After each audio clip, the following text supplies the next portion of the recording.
사람들이 얼어 죽어가고 있는데 한국은 대체 뭘 하고 있는 거죠? 이건 다 한국 때문입니다. 일본 나가노현, 역대급 폭설로 인해 눈으로 뒤덮인 마을에서 들려온 충격적인 원망의 목소리가 전 세계를 경악시켰습니다. 영하 20도의 살인적인 추위 속에서 수천 명이 고립된 참사, 그 한복판에서 한 일본 재난대책본부 고위 관료가 자국의 책임은 회피한 채 한국에게 책임을 전가하는 망언이 외신 기자의 카메라에 고스란히 담겼습니다. 한국이 당연히 도와줘야 하는 거 아닌가요? 전에도 도와줬잖아요. 사람들이 죽어가는 건 다 한국이 도와주지 않아서입니다. 그의 발언은 BBC 특파원의 취재 수첩을 통해 전 세계에 알려지면서 세계 3위 경제대국의 뒤틀린 인식이 도마 위에 올랐습니다. 특히 충격적이었던 것은 이중적인 태도였습니다. 한편으로는 모든 상황이 통제하에 있다고 발표하면서도 다른 한편으로는 한국 정부가 적극적으로 도와줘야 한다며 책임을 전가했습니다. 그 사이 노인들은 저체온증으로 쓰러져갔고 어린아이들은 추위에 울음을 그치지 못했습니다. 더 경악스러웠던 것은 구호 물자가 대피소 창고에 산더미처럼 쌓여있음에도 매뉴얼상 허가가 없다라는 이유로 배분되지 않고 있었다는 사실입니다. 매뉴얼대로 진행해야 합니다. 규정상 중앙정부의 승인이 있어야 합니다. 영국 특파원은 일본 취재 경험 중 가장 놀라운 광경이었다고 증언했습니다. 평소 철저함과 완벽주의로 알려진 일본의 관료들이 위기 상황에서는 책임을 회피하고 이웃나라의 도움만 요구하는 모습을 보였기 때문입니다. 대체 일본은 왜 스스로의 문제를 해결하지 못하고 한국의 도움만 찾았을까요? 그리고 그 현장에서 벌어진 예상치 못한 반전은 무엇이었을까요? 일본이 필사적으로 감추려 했던 충격적인 진실. 지금 바로 사연 시작하겠습니다. 잠시만요. 여러분의 구독과 좋아요, 알림 설정은 한국의 감동적인 사연을 제작하는 데 큰 힘이 됩니다. 꼭 부탁드릴게요. 안녕하세요. 저는 루시 파커입니다. 영국 BBC 국제부에서 아시아 특파원으로 일하고 있어요. 취재 경력은 12년째입니다. 런던의 BBC 본사, 회의실에서 아시아 특파원 발령을 받던 날의 설렘이 아직도 생생합니다. 루시는 케임브리지 대학에서 동아시아학을 전공하고 런던 정경대에서 국제 저널리즘 석사학위를 받은 베테랑 기자입니다. 특히 일본어와 한국어에 능통해 현지인들과 직접 소통하며 심층 취재를 할 수 있는 것이 그녀의 강점이었습니다. 10년 전 우연히 맡게 된 도쿄올림픽 취재를 계기로 일본에 매료되어서 특파원 발령을 자청했어요. 당시 저는 일본을 세계에서 가장 체계적이고 완벽한 시스템을 갖춘 나라라고 믿었습니다. 루시는 기자 생활 동안 시리아 내전, 아프가니스탄 분쟁, 동남아시아 쓰나미까지 세계 각국의 위기 현장을 누볐지만 일본은 그녀에게 특별한 나라였습니다. 완벽한 질서, 놀라운 기술력, 그리고 자연재해에 대비한 철저한 시스템을 갖춘 나라라는 이미지가 강했기 때문입니다. 특히 2011년 동일본 대지진 당시 일본인들이 보여준 질서와 인내는 전 세계 언론의 찬사를 받았습니다. 저는 항상 표면 아래의 진실을 찾는 데 집중합니다. 공식 발표와 실제 상황의 괴리가 클수록 더 중요한 이야기가 숨어 있다고 생각해요. 내가 지금 보고 있는 것이 진짜 현실일까? 이 질문을 끊임없이 던지는 것이 저의 취재 방식입니다. 도쿄에 부임한 3년 동안 루시는 수많은 특종을 터뜨렸습니다. 일본 기업 문화의 이면, 노령화 사회의 문제점, 청년 실업, 외국인 노동자 차별 등 일본 사회가 직면한 다양한 과제들을 심층적으로 보도했습니다. 그녀의 다큐멘터리 침묵의 나라 일본은 영국 런던 언론상을 수상하기도 했습니다. 이 다큐멘터리는 과로사와 직장 내 괴롭힘으로 고통받는 일본 직장인들의 목소리를 담아냈습니다. 일본은 겉으로 보이는 것과 실제 내면 사이의 간극이 큰 나라예요. 타테마에, 겉으로 보이는 모습과 혼내, 진짜 속마음이라는 말이 있죠. 사회 시스템도 마찬가지입니다. 완벽해 보이지만 실제 위기 상황에서는 어떤지 늘 궁금했어요. 마치 아름답게 포장된 선물 상자 안에 무엇이 들어있는지 알 수 없는 것처럼요. 2025년 2월 일본 나가노현에 역대급 폭설이 내렸다는 소식을 들었을 때 루시는 도쿄 사무실에서 아침 커피를 마시며 일본 뉴스를 보고 있었습니다. 화면에는 눈으로 뒤덮인 나가노현의 풍경이 비춰졌고 아나운서는 모든 구조 작업이 신속하게 진행되고 있으며 주민들은 안전하게 대피했다고 말하고 있었습니다. 그런데 화면 한 구석에 잡힌 노인들의 고통스러운 표정이 마음에 걸렸습니다. 뭔가 이상했습니다. 일본 방송은 눈이 얼마나 쌓였는지 측정하는 단순한 보도와 설국의 아름다움만 강조하고 있었습니다. 한 방송사는 설국의 아름다움을 집중 조명하고 있었고 다른 곳에서는 겨울철 간식 특집을 주제로 방송하고 있었습니다. 마치 지금 이 현실을 직시하는 것을 거부하는 듯 했습니다. 기자의 직감이란 게 있어요. 공식 발표와 현실 사이에 큰 괴리가 있을 때 특히 그 느낌이 강하죠. 나가노 폭설 뉴스를 보는 순간 저는 그 직감이 강하게 왔어요. 무언가 숨겨진 이야기가 있다는 확신이 들었거든요. 루시는 즉시 상사에게 현장 취재를 요청했고 허가를 받자마자 최소한의 장비만 챙긴 후 나가노로 향했습니다. BBC의 베테랑 카메라맨 존과 함께였습니다. 존은 10년 넘게 루시와 함께 일해온 동료로 위험한 취재 현장에서도 냉정함을 잃지 않는 베테랑이었습니다. 존, 이번 취재는 평범한 재난 보도가 아닐 것 같아. 뭔가 더 깊은 이야기가 있을 거야. 일본이 보여주고 싶어하는 모습과 실제 현실 사이의 간극을 파헤쳐야 해. 인생이 걸린 특종의 냄새가 느껴졌습니다. 루시의 기자 본능이 깨어났습니다.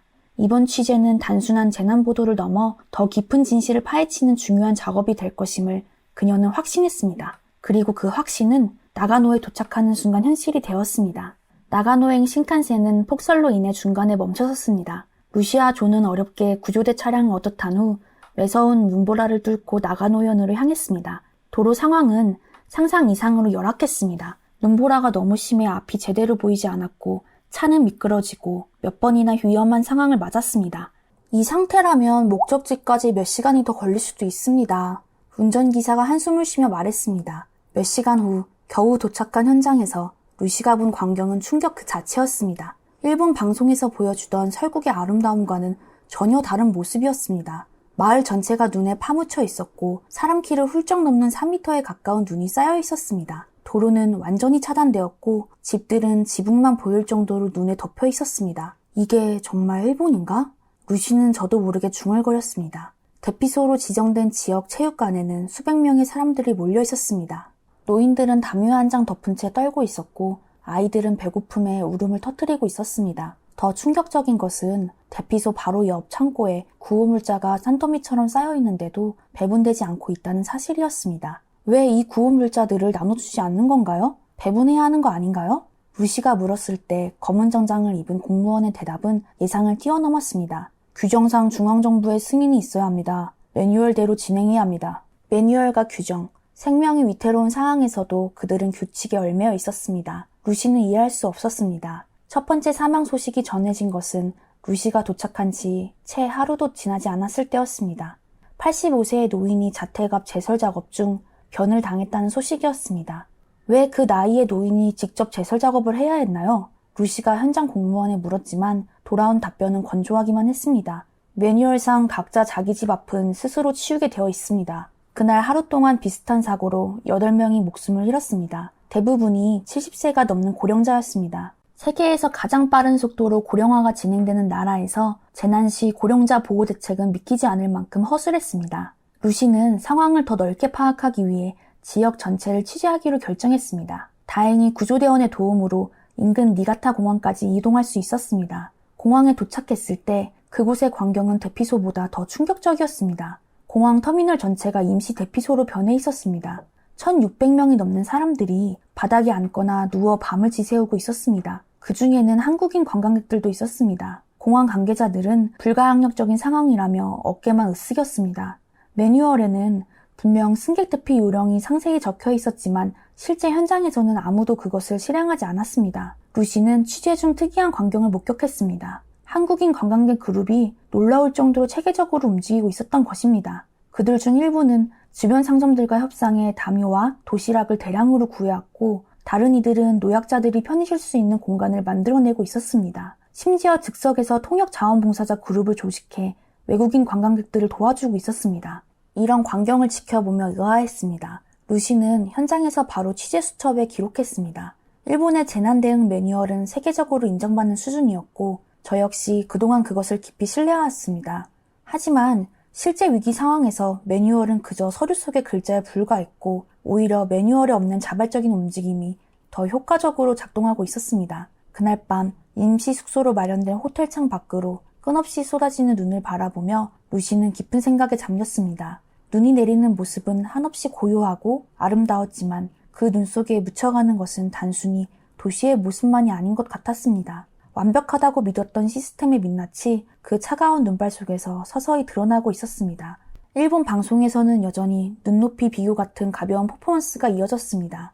한 방송사는 설국의 아름다움을 집중 조명하고 있었고 다른 곳에서는 겨울철 간식 특집을 방송하고 있었습니다. 마치 현실을 직시하기를 거부하는 것만 같았습니다. 그들의 시선은 철저히 문제의 본질을 비켜가고 있었습니다. 첫날 취재를 마친 루시는 호텔 침대에 누워 메모들을 정리했습니다. 고령자 보호 대책 전무, 외국인 지원 체계 부재, 현장 대응력 결여. 그날 목격한 문제점들은 단순한 우연이나 실수가 아닌 어쩌면 더 근본적인 무언가를 가리키고 있는 것 같았습니다.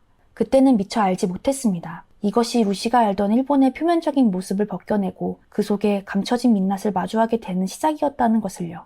그리고 그 과정에서 그녀가 전혀 예상하지 못했던 또 다른 나라의 모습을 발견하게 될 것이라는 사실도 말입니다. 폭설 이틀째, 루시는 더 다양한 현장을 취재하기 위해 주요 대피소들을 돌아다니기 시작했습니다. 그중 가장 눈에 띄었던 곳은 나가노 중앙호텔이었습니다. 이곳은 원래 고급 관광 호텔이었지만 폭설로 인해 800여 명의 피난민이 머무는 임시 대피소로 변해 있었습니다. 호텔 로비에 들어서자마자 루시는 놀라운 광경을 목격했습니다. 대피소 전체가 마치 작은 마을처럼 조직적으로 운영되고 있었던 것입니다. 처음에는 호텔 직원들이 이렇게 체계적으로 관리하고 있구나 싶었어요. 하지만 좀 더 관찰해보니 이 모든 것을 이끌고 있는 건 한국인 관광객 그룹이었습니다.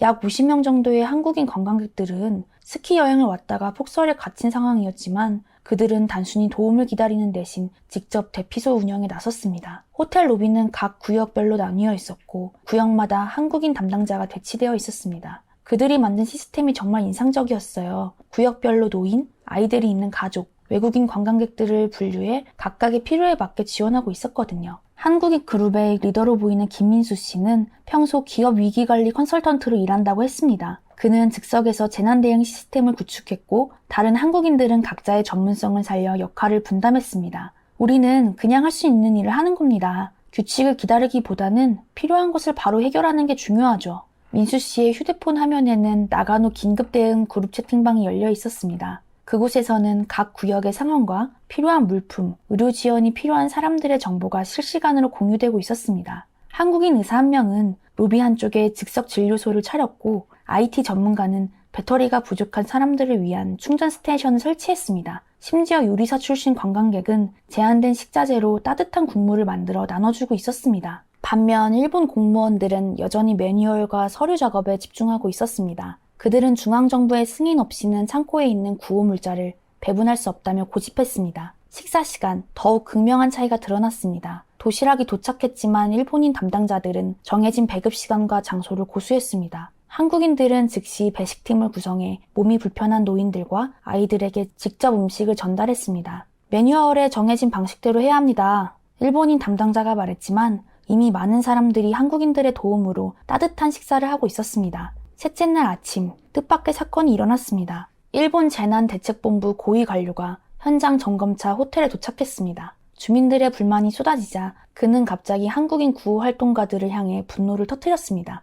사람들이 얼어 죽어가고 있는데 한국은 대체 뭘 하고 있는 거죠? 이건 다 한국 때문이에요. 그의 발언에 로비는 순간 얼어붙었습니다. 루시는 본능적으로 카메라를 켰고 이 충격적인 순간을 담아냈습니다. 놀랍게도 한국인들은 그 발언에 대응하는 대신 더욱 적극적으로 도움의 손길을 넓혀나갔습니다. 가장 인상적이었던 것은 그 과정에서 일본인들의 태도가 조금씩 변화하기 시작했다는 점이었습니다. 젊은 일본인들은 한국인 봉사자들의 방식을 배우기 시작했고 심지어 일부 공무원들도 규칙에서 벗어나 융통성 있게 대응하기 시작했습니다. 밤이 깊어갈수록 대피소 안의 분위기는 달라졌습니다.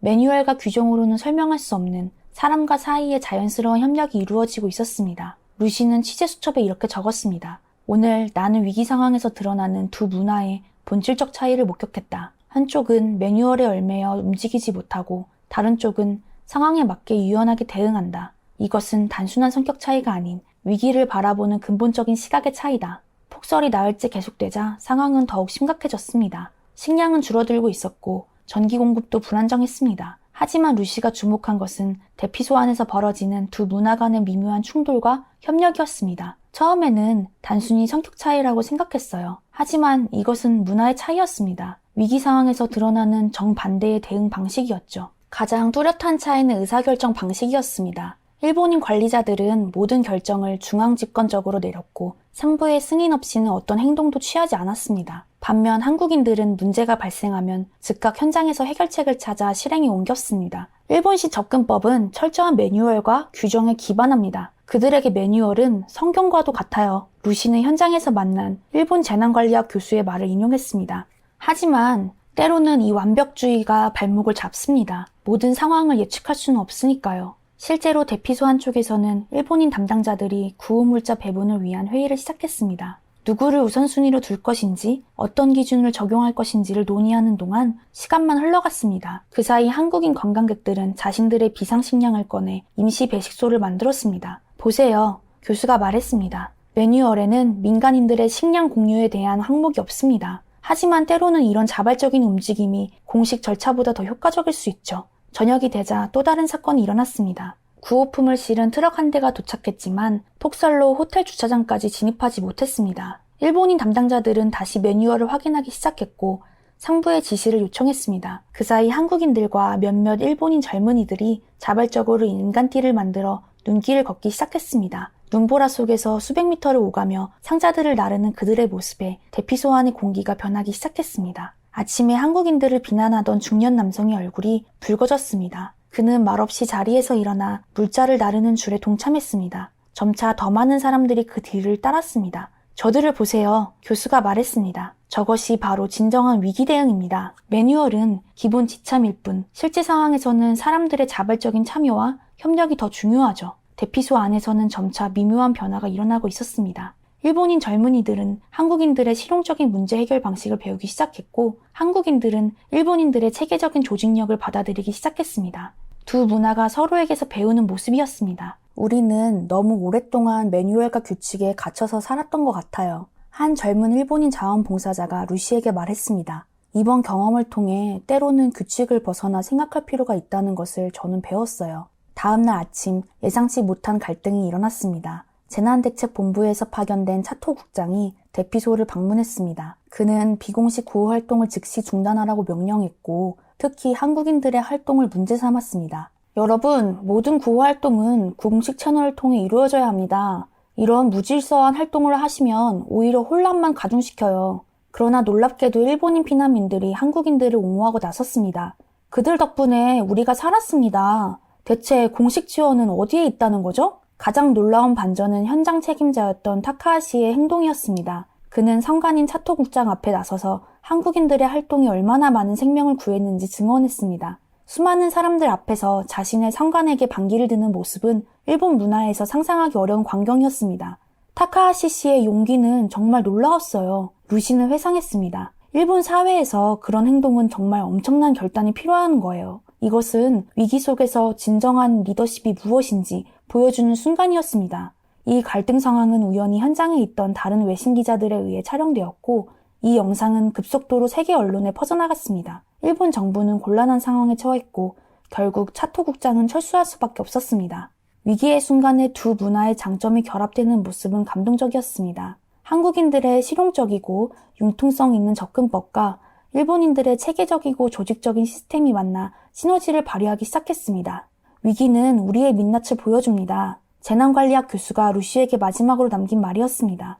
하지만 동시에 변화의 기회이기도 합니다. 우리가 이 순간을 어떻게 받아들이는지에 따라서 이 폭설은 단순한 재난으로 끝날 수도 새로운 시작이 될 수도 있어요.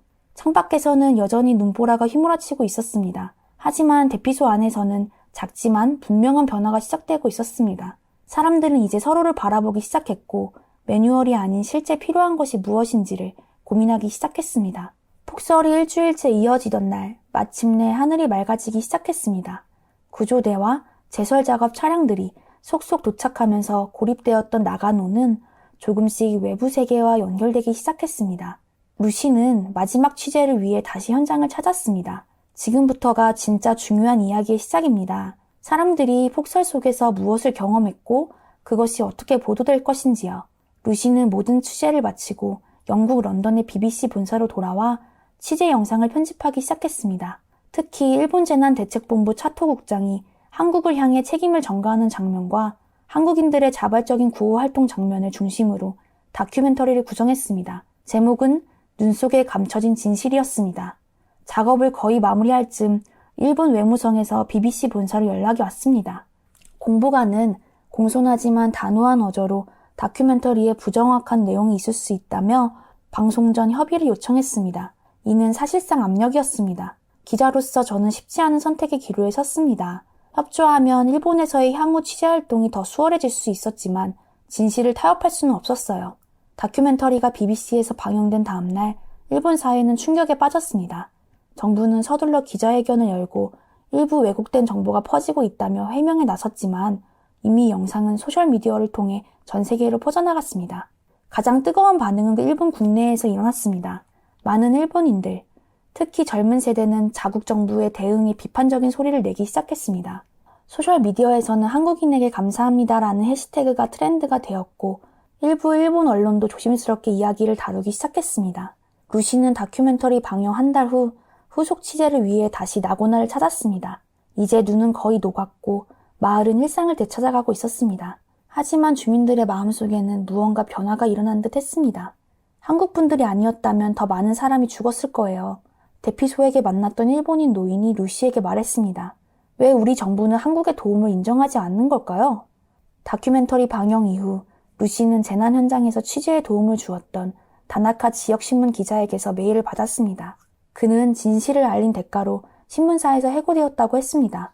하지만 그의 메시지에는 후회가 없었습니다. 저는 진실을 알리는 것이 제 의무였습니다. 이 경험이 우리 사회에 작은 변화라도 가져온다면 그것으로 전 충분합니다. 더 놀라운 소식은 일본 내 시민단체들이 이번 사태를 계기로 재난 매뉴얼 개혁 운동을 시작했다는 것이었습니다. 그들은 보다 유연하고 현실적인 재난 대응 시스템을 요구하고 있었고 특히 젊은 세대의 참여가 두드러졌습니다. 한편 한국과 일본 양국 정부는 미묘한 입장 차이를 보였습니다.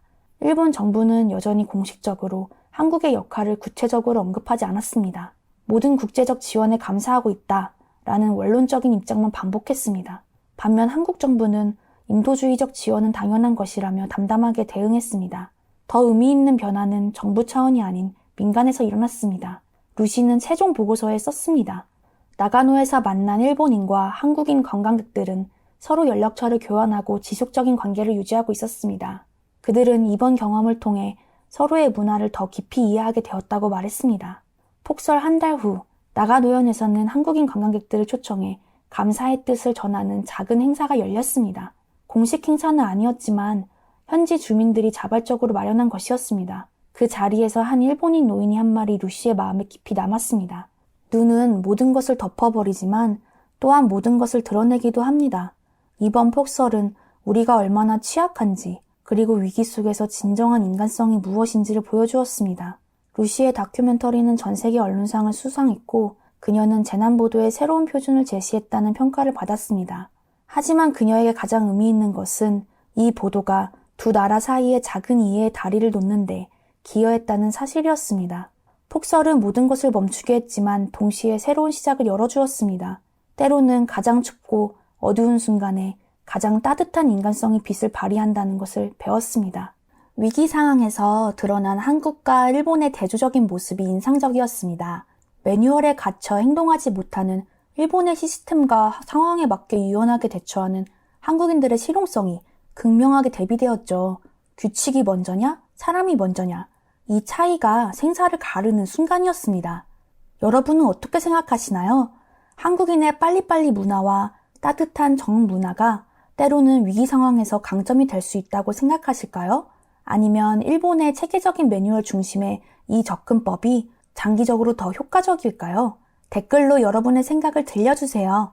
또한 타지에서도 빛난 한국인들의 현실적 문제 해결 능력을 전 세계로 알리는데 여러분들의 구독과 좋아요, 알림 설정이 꼭 필요합니다.